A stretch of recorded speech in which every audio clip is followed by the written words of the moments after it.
এত কিছু সরঞ্জাম দেখে হয়তো তোমরা ভাবছো আজকে আবার এটা কিসের ভিডিও বানাতে বসলাম। আরে আরে, আজকে এটা বানাচ্ছি ঝালমুড়ির ভিডিও। আমরা আজকে পিকনিক করছি ঝালমুড়ি, তাই সমস্ত কিছু দেখো কিনে টিনে নিয়ে চলে এসেছি। এখানে না চাট মাখা এনেছি, মানে আমরা যে ফুচকা খাই সেই ফুচকায় যে চুরমুর মেখে দেয় সেটা, দারুণ লাগে খেতে। তো চলো এবার আমরা মুড়িটা মাখা শুরু করে দিই। একটা গামলা নিয়ে নিয়েছি, সেখানে তো মুড়ি ঢেলে নিয়েছি। এবার একে একে দিয়ে দেবো পেঁয়াজ কুচি, টমেটম কুচি, শসা কুচি, কি ঝিরিঝিরি করে কাটা হয়েছে না, এগুলো কিন্তু সব আমার ভাইয়ের বউ করেছে। ওই দেখো পাশ থেকে ছোটো হাতটা দেখলে, ওটা কিন্তু আমাদের পুটু দাদার হাত। এরপরে দিয়ে দিলাম কাঁচা লঙ্কা আর সেই চাট মাখাটা, দারুণ টক টক ছিল এটা। এরপর ওপর থেকে দিয়ে দিলাম বাদাম। এবারে দিয়ে দেবো এই আচারের তেলটা।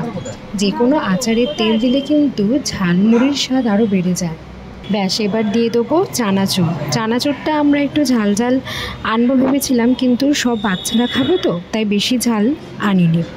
ব্যাস, এইবার দিয়ে দেবো উপর থেকে ফুচকা।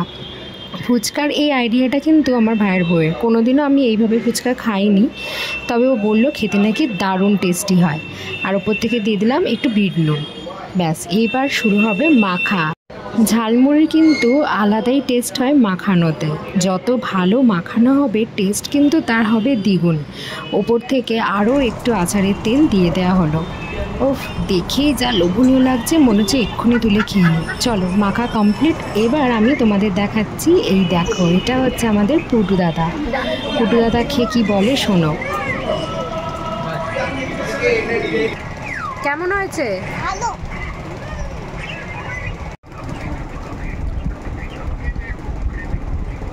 কেমন হয়েছে? কিরে কেমন লাগলো? খুব ভালো।